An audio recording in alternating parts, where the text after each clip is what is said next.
Welcome to the Now Tampa Bay, everyone. I'm Laura Harris. All day we've been watching this breaking news. You can see these incredible pictures we've got here of an Amtrak train derailment outside of Tacoma, Washington. These aerials showing the 13 train cars that jumped the tracks, some of them still dangling over the road, as you can see right there. Crews are really working around the clock to get this one repaired. Today was the first day this route was in service. We'll fill you in on all of the latest developments in just a moment. But first, some local breaking news. We just learned in the last 15 minutes a 10-year-old has been shot in the head in Dade City. We pulled up a map here of the area on Old Sparkman Road. Clicking around, you can kind of see a little bit of what that neighborhood might look like. All we know right now is that the child was shot. Don't know the circumstances yet, only that it was a 10-year-old boy. We are working right now to get you some more information. As soon as we get an update, we will bring that to you soon. And back to a live look in Washington State of the train derailment. It's a really active scene right now. The information continues to change by the hour. You can imagine just how chaotic the situation is. We know at least 6 people have died, but deputies saying within the last 30 minutes, they haven't even been able to search one of those cars because it's not secured. So that number is expected to go up. The Now's Chris Welch updates us on what's happening. Is everybody okay? I'm still figuring that out. We got cars everywhere and down onto the highway. A horrific scene during this morning's commute as an Amtrak commuter train derailed on an overpass, spilling onto the busy I-5 freeway during rush hour.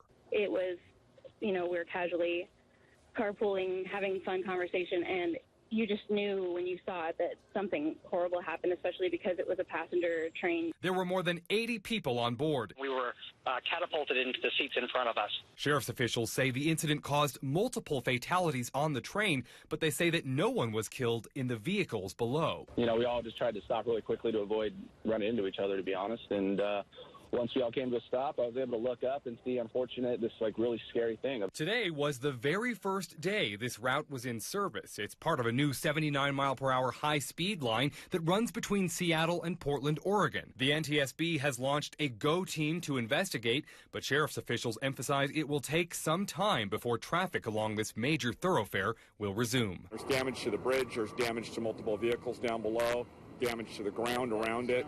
Reporting for the Now, I'm Chris Welch. Chris, thank you. We have a lot to catch you up here on the Now, including an update on the situation at Atlanta's airport.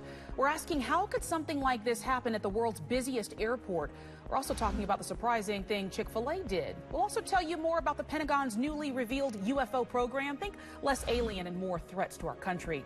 Also on the Now, Facebook is going to start hiding certain posts that are trying to get your attention. And if you still need to get something in the mail for Christmas, there's a very important deadline tomorrow. We'll fill you in. And later, a story you will only see here today. We ride along with Santa and some firefighters who are making house calls before Christmas, all for a very special reason. But let's get an update now on the pregnant mother and wife killed in what appears to be a random drive-by shooting. The person or people responsible are still on the run right now. Our Maricela Burgos is live in Clearwater. Maricela, you actually talked to that victim's husband today? I did, and this is obviously extremely hard for him and his family. I did just check with the Clearwater Police Department. They do not have any new details about this case, but I want to recap what we know so far. That drive-by shooting just happened down the road here, and this family happened to be here in Clearwater dropping off a family member when the shooting happened. Javier Rosado tells me he remembers trying to get around a car along Scranton Avenue in Clearwater that had stopped on a speed bump when they were targeted. His wife, Elizabeth, who was sitting in the passenger seat, did not survive. Javier says she was expecting. Their 10-year-old daughter was also in the car and unfortunately saw the shooting. Javier describes those frantic moments Sunday night. I thought somebody threw a firecracker at the car, and then my daughter was screaming that her ears were ringing, so I tried to get out of there as quickly as possible. And, I realized my wife was very skittish, and she would scream a lot at those situations, and she wasn't screaming. Detectives are releasing very little information, as I mentioned right now, about that drive-by shooting. The most important piece here is what witnesses saw. There was a white car in the neighborhood during the same time of that shooting. If anyone has any information about this case, they need to call the Clearwater Police Department. Reporting live, Maricela Burgos for the Now Tampa Bay. Maricela, thank you. And an update now in the shark dragging video case and the 3 men now charged. The 4th person in that video was not charged because he's cooperating with the investigation, so we have now blurred his face.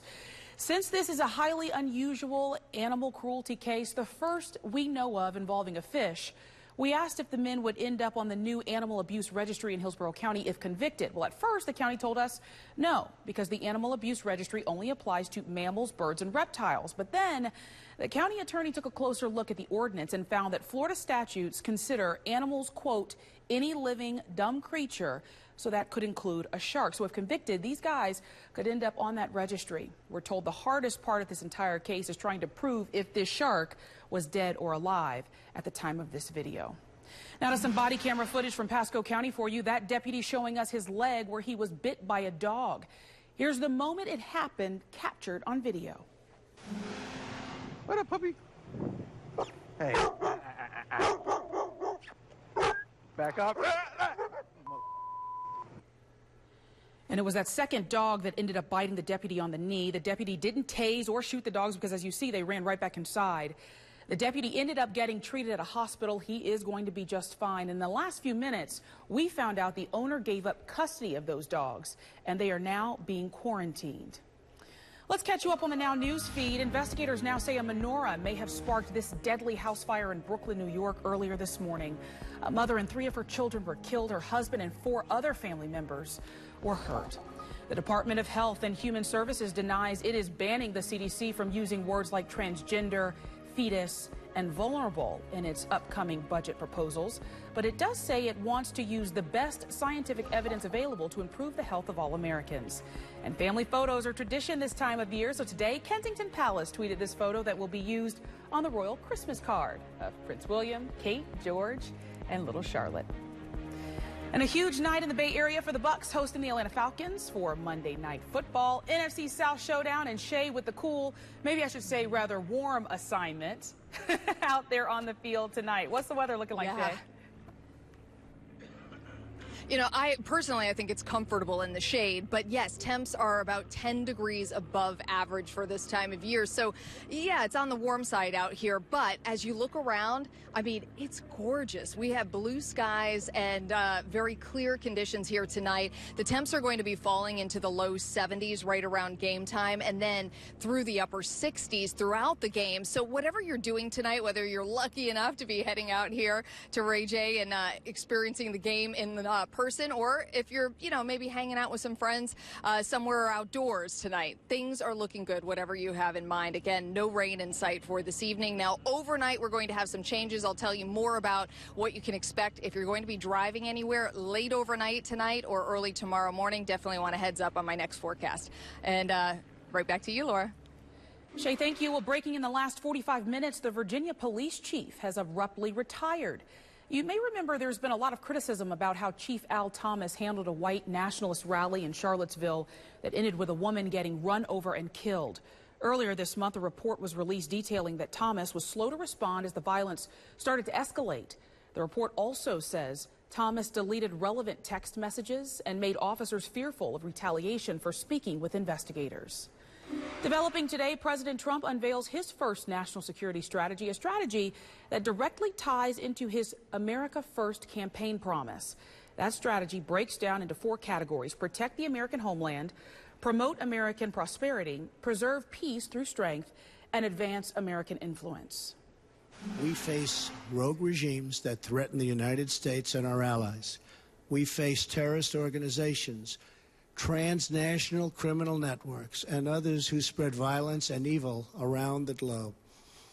We also face rival powers, Russia and China, that seek to challenge American influence, values, and wealth. The president renewed his pledge to strengthen control of the borders and reform the immigration system.